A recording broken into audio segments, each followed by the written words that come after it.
आज दिनांक 29 जुलाई 2024 को माननीय सुप्रीम कोर्ट में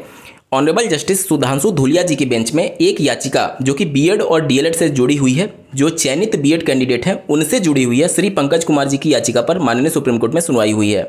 क्या कुछ हुआ डिटेल में बात करेंगे और इसको लेकर के बहुत ज़्यादा भ्रम की स्थिति है कि मध्य प्रदेश मामले में ये फैसला दिया गया है या फिर मामला डिस्पोज किया गया है, तो ये उससे जुड़ा हुआ है या फिर क्या ये पूरा मैटर है, इसके बारे में डिटेल में बात करेंगे। अंत तक जरूर जुड़े रहिएगा। नमस्कार दोस्तों, मेरा नाम है नीरज, आप देख रहे हैं कैरियर बिट यूट्यूब चैनल। अगर आप इस चैनल पर पहली बार विजिट कर रहे हैं तो इसको सब्सक्राइब करते हुए बेल आइकन को प्रेस करना ना भूलें।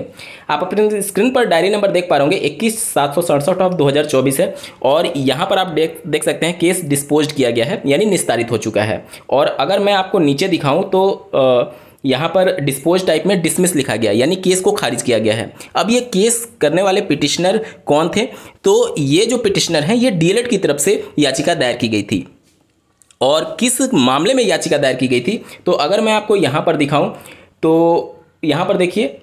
अर्लियर कोर्ट डिटेल पर जब मैं क्लिक करता हूं तो यहाँ पर कुछ डिटेल्स आपके सामने आते हैं। यहाँ पर देखिए सुप्रीम कोर्ट के द्वारा जो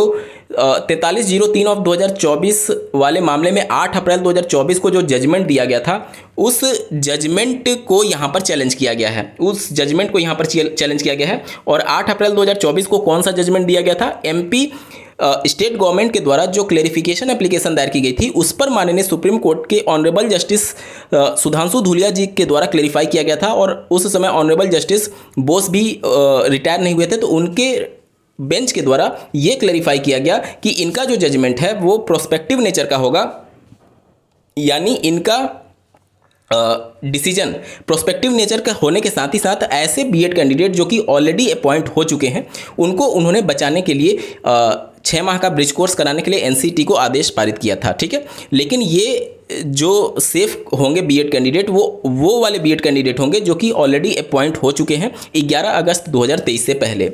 अब यहाँ पर इस पूरे मामले में अगर आप देखेंगे तो 8 अप्रैल 2024 का जो जजमेंट है, जिसके बाद से मध्य प्रदेश हाईकोर्ट के द्वारा पहली बार जजमेंट दिया गया ये कहते हुए कि यहाँ पर अगर बीएड को प्राथमिक में शामिल करने के संबंध में बीएड खुद से कोर्ट को अप्रोच नहीं करता है और इसमें कोई भी भर्ती अगर सब्जेक्ट टू आउटकम नहीं है तो वहाँ पर बीएड अभ्यर्थी सेफ होंगे। अब मध्य प्रदेश में अगर आप देखेंगे तो हाईकोर्ट ने 8 अप्रैल 2024 के जजमेंट के हिसाब से यहाँ के जो चयनित बीएड कैंडिडेट हैं उनको सेफ कर दिया था, क्योंकि यहाँ पर भर्ती सब्जेक्ट टू आउटकम तो थी लेकिन मध्य प्रदेश के बीएड कैंडिडेट खुद कोर्ट को अप्रोच नहीं किए हुए थे। अब इसी मामले को लेकर के ये मामला आज सुप्रीम कोर्ट में गया था 8 अप्रैल के उस लाइन को लेकर के जहाँ पर लिखा गया है इंस्टीट्यूटेड बाय देम, यानी केस सब्जेक्ट टू आउटकम तभी माना जाएगा जब बीएड कैंडिडेट खुद कोर्ट को अप्रोच किए हों और किसी भी कोर्ट ऑफ लॉ के द्वारा उनको अलाउ किया गया हो और उनकी भर्ती को सब्जेक्ट टू आउटकम रखा गया हो। अब डीएलएड कैंडिडेट के द्वारा माननीय सुप्रीम कोर्ट में यही पक्ष रखा गया कि जो यहाँ के डीएड वाले कैंडिडेट हैं, जब ये गजट नोटिफिकेशन आया तब से ही वो यहाँ पर संघर्ष कर रहे थे और 6 साल का समय हो चुका है, भर्ती सब्जेक्ट टू आउटकम थी, इस वजह से हाईकोर्ट ने कोई डिसीजन नहीं दिया। और अब इंस्टीट्यूटेड बाय देम आपने इस ऑर्डर में लिखा है, जिसकी वजह से उनके साथ न्याय नहीं हो पाया, क्योंकि ये मैटर डीएलएड के द्वारा कोर्ट में ले जाया गया था और कोर्ट ने उनको सब्जेक्ट टू आउटकम कहा था। जबकि 8 अप्रैल का जजमेंट ये कहता है कि सब्जेक्ट टू आउटकम तभी माना जाएगा जब बीएड कैंडिडेट खुद से कोर्ट को अप्रोच करते हैं, जिसको लेकर के डीएलएड के एडवोकेट ने माननीय सुप्रीम कोर्ट को ये पूरा मामला समझाया, जिस पर श्री पीएस पटवालिया बीएड की तरफ से उपस्थित थे। उन्होंने कोर्ट को यह अवगत कराया कि 8 अप्रैल का जो जजमेंट है उसमें जो बातें लिखी गई हैं उसके हिसाब से सारे कैंडिडेट जो ऑलरेडी अपॉइंटेड हैं वो सेफ हैं। अब यहाँ पर सुप्रीम कोर्ट का साफ वर्डिक्ट ये था कि जो भी डिसीजन है वो डीएलएड के फेवर में है। कहने का मतलब कि बीएड अभ्यर्थी प्राथमिक में योग्य नहीं है, डीएलएड ही केवल योग्य है। लेकिन हमने जो 8 अप्रैल का जजमेंट दिया था उसमें जो ऑलरेडी अपॉइंट है उसको हमने बचाने के लिए दिया था, और जो यहाँ पर इंस्टीट्यूटेड बाय देम और ये सभी बातें लिखी गई हैं उसको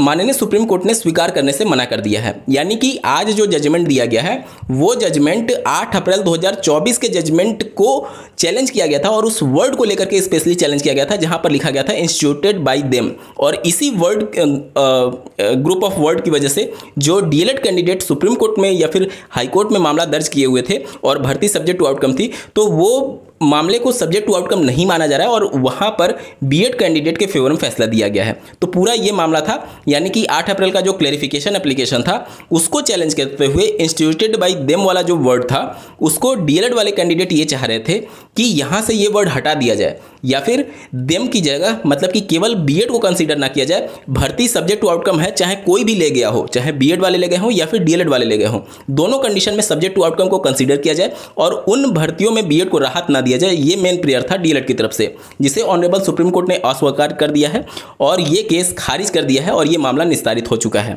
इसका मतलब ये हो गया कि 8 अप्रैल का जो क्लैरिफिकेशन एप्लीकेशन है उसमें कोई भी परिवर्तन नहीं होगा और इस परिवर्तन अगर नहीं होता है तो उस कंडीशन में एमपी में जो चयनित बीएड कैंडिडेट हैं वो पूरी तरीके से सेफ है, हाईकोर्ट का जिस प्रकार से डिसीजन आया हुआ है। ठीक है,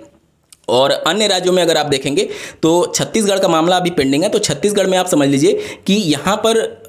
छत्तीसगढ़ में चूंकि ज्वाइनिंग 11 अगस्त के बाद हुई है तो ये चीज़ें थोड़ा सा उनके लिए निगेटिव पॉइंट्स है छत्तीसगढ़ वाले बीएड कैंडिडेट के लिए। और अभी आपको ज्ञात होगा छत्तीसगढ़ वाला मैटर अभी अगस्त में सुने जाने के लिए फिर से सुप्रीम कोर्ट में लिस्ट किया गया है और बीएड जो बिहार वाले कैंडिडेट हैं स्टेट ऑफ बिहार के द्वारा उसमें इंटरवीन किया जा रहा है। तो बिहार के जो छठे चरण से चयनित बीएड कैंडिडेट हैं उनकी भी नौकरी अब काफ़ी हद तक सेफ है, क्योंकि वहाँ पर भी अगर आप देखेंगे तो डीएलएड कैंडिडेट इस मैटर को कोर्ट में ले गए थे बीएड को चैलेंज करते हुए और 8 अप्रैल के क्लैरिफिकेशन एप्लीकेशन के हिसाब से सब्जेक्ट टू आउटकम केवल उन्हीं भर्तियों को माना जा रहा है जिसमें बीएड कैंडिडेट खुद से अप्रोच किए हों और अपने लिए एक तरीके से कोर्ट ऑफ लॉ के द्वारा उनको अलाउ किया गया हो किसी भी भर्ती में, और अगर वो अलाउ करते हुए सब्जेक्ट टू आउटकम हुई है तो जाकर के वो सब्जेक्ट टू आउटकम माना जाएगा 8 अप्रैल 2024 के जजमेंट के हिसाब से। तो अभी तक अगर आप देखेंगे तो आज जो कुछ भी घटा माननीय सुप्रीम कोर्ट में उसके बाद से एक चीज़ बिल्कुल स्पष्ट है कि मध्य प्रदेश में जो बीएड कैंडिडेट हैं उनकी नौकरी सेफ हो जाएगी। बिहार वाले जो छठे चरण से संबंधित बीएड कैंडिडेट हैं उनकी नौकरी सेफ हो जाएगी। आज के जजमेंट के हिसाब से आज जो कुछ भी घटा, जो मामला सुनने के बाद माननीय सुप्रीम कोर्ट ने केस को निस्तारित कर दिया और डिसमिस कर दिया, उसके हिसाब से बातें लग रही हैं। ठीक है, मध्य प्रदेश में बीएड सेफ है, इसके बाद से बिहार में भी लग रहा है बीएड सेफ होगा। और छत्तीसगढ़ की जहाँ तक बात है तो वहाँ पर एक निगेटिव पॉइंट बीएड के लिए ये है कि उनकी ज्वाइनिंग 11 अगस्त 2023 के बाद हुई है और सुप्रीम कोर्ट के कई ऑर्डर्स हैं जिसमें 11 अगस्त से पहले बीएड जो ज्वाइन कर चुका है उनको सेफ करने की बात कही जा रही है। ठीक है, तो ये आज की पूरी तस्वीर थी। उम्मीद करता हूं आप सभी के डाउट क्लियर हो गए होंगे और यहां पर मैं बिल्कुल क्लियर कर दूं कि आज जो डिसीजन या फिर मामला था वो मध्य प्रदेश हाईकोर्ट को चैलेंज नहीं किया गया था, ये सुप्रीम कोर्ट के 8 अप्रैल 2024 के क्लैरिफिकेशन एप्लीकेशन को चैलेंज किया गया था और स्पेशली उस वर्ड को हटाने के लिए प्रेयर किया गया था कि इंस्टीट्यूटेड बाय देम अगर आप हटा देते हैं तो यहाँ पर डीएलएड वाले जो कैंडिडेट हैं उनको भी बराबर हक मिल जाएगा, ये कहते हुए कि अगर कोई भी